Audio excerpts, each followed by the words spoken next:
El cerebro ha sido y seguirá siendo fuente de admiración y sorpresa para el propio ser humano que lo posee.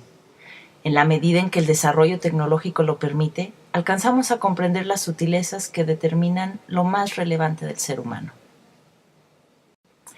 Es un proceso complicado, pues lo más importante en el funcionamiento del cerebro es lo menos visible. De hecho, si tan solo se mirara el exterior, sería casi inexplicable por qué los niños y niñas son tan distintos de los adolescentes y por qué estos a su vez son tan diferentes de los adultos. El cerebro humano a la edad de 6 años tiene ya el 90% del tamaño del cerebro adulto. El crecimiento posterior de la cabeza se debe primordialmente al engrosamiento craneal. Pero al mirar al interior es otro el panorama. Resulta que el cerebro infantil es muy distinto del cerebro adolescente y que este es muy distinto del cerebro adulto. El cerebro contiene 10.000 millones de neuronas y entre estas llegan a existir aproximadamente 100 billones de conexiones. Son en estas conexiones, llamadas sinapsis, en las que se ubican las funciones del cerebro. Son, como se conoce cada vez más, muy específicas y sumamente complejas. ¿Cómo se logra desarrollar tanta especificidad, tanta complejidad y tanta cantidad todo a la vez? Un organismo simple no requiere de mayor complejidad en sus conexiones neuronales. Con tan solo unas cuantas instrucciones puede cumplir todas las funciones que requerirá durante su vida. Pero un ser humano deberá cumplir un sinfín de tareas. Las tareas varían enormemente entre un sujeto y otro, y todas ellas varían enormemente a través del tiempo. Para lograr este complicado desarrollo, el cerebro humano utiliza una combinación de habilidades básicas y tendencias neuronales, ambas afinadas por la experiencia. De manera muy similar a un árbol, el cerebro humano desarrolla ramas, en este caso conexiones entre neuronas, cada una con funciones particulares. Cuando es el momento adecuado, poda aquellas que no se usan, y así solo quedan aquellas que son útiles en el contexto específico de cada sujeto. 3 veces durante la vida humana sucede este complejo proceso de crecimiento y pérdida de conexiones neuronales. En el vientre, en la primera infancia y en la adolescencia. Sobrevivirán todas aquellas conexiones que se utilicen y solo se perderán aquellas que no se usan.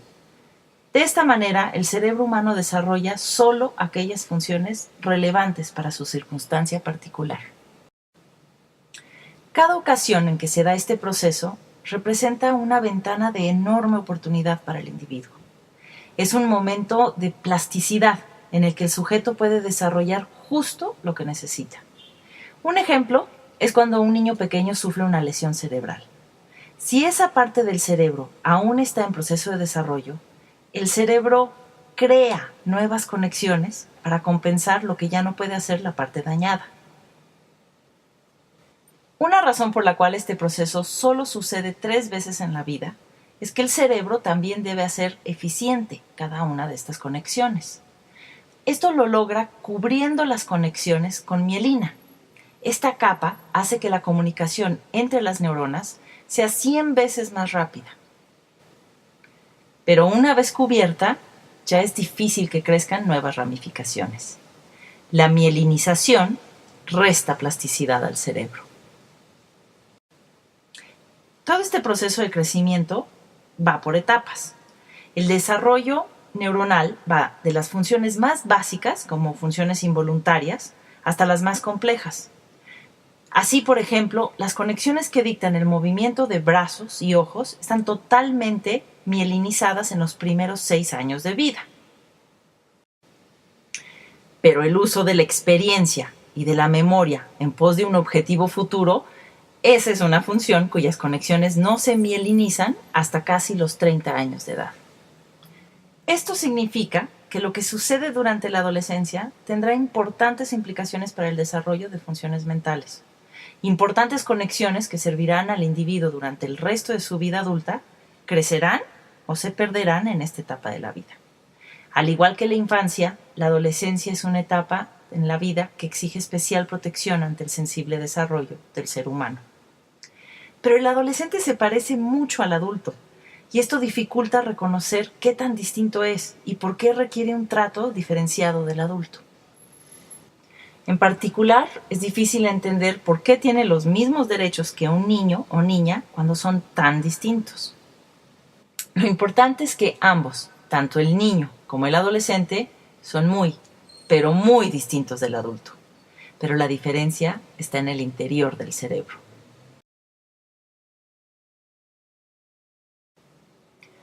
Dicho de manera muy simple, la diferencia entre el cerebro adulto y el cerebro adolescente son las conexiones que existen entre las funciones superiores y las funciones básicas. Por ejemplo, la conexión entre la razón y la emoción. Veamos algunas características del cerebro adolescente. Durante la adolescencia, incrementa la presencia de dopamina y oxitocina en el cerebro. Esto hace que el sujeto sea más sensible a la gratificación, especialmente la gratificación social. De la misma manera en que nada nunca sabe tan rico como sabía en la infancia, y resulta que esto es así, pues cuando niño uno literalmente tiene más papilas gustativas que cuando adulto. Igual, para el adolescente, la gratificación es más satisfactoria que para el adulto. Esto es porque tiene más dopamina y oxitocina en el cerebro. Esta es una de las razones por las cuales sentirse bien suele ser tan importante para los adolescentes. Por otro lado, el adulto a menudo se resiste a una gratificación inmediata al tomar en consideración consecuencias futuras o indirectas. La planeación y la valoración de diversas situaciones hipotéticas sucede justamente en la corteza prefrontal, y esta parte del cerebro aún está bajo importante desarrollo durante la adolescencia. Por eso, es más difícil para un adolescente decidir utilizando variables abstractas e hipotéticas. No solo son más estimulantes las gratificaciones, sino que cuentan con menos herramientas para resistirlas.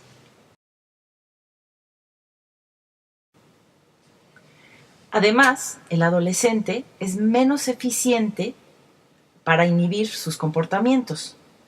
Los adultos utilizan conexiones muy diversas y muy específicas y muy eficientes para inhibir reacciones. Los adolescentes utilizan menos herramientas mentales para inhibir un comportamiento y por eso son menos eficientes. El adolescente solo utiliza partes generales y menos especializadas y por lo tanto es mucho más impulsivo. Ante estímulos emocionales, los adultos utilizan muchas partes del cerebro. Los adolescentes reaccionan a las emociones con menos partes y partes mucho menos sofisticadas. Para reaccionar a emociones, en gran medida, ellos dependen de la amígdala, cuyas funciones se asocian con la reacción ante el miedo, enojo o peligro. En particular, son mucho menos eficientes para leer las emociones en los demás. Con frecuencia malinterpretan las emociones en un rostro, equivocándose mucho más que el adulto. El uso de las funciones básicas, como la amígdala, sin usar también la corteza prefrontal, hace que las emociones sean mucho más intensas y mucho menos controlables. El adulto matiza y contrarresta las emociones con la razón. El adolescente aún no puede hacer esto.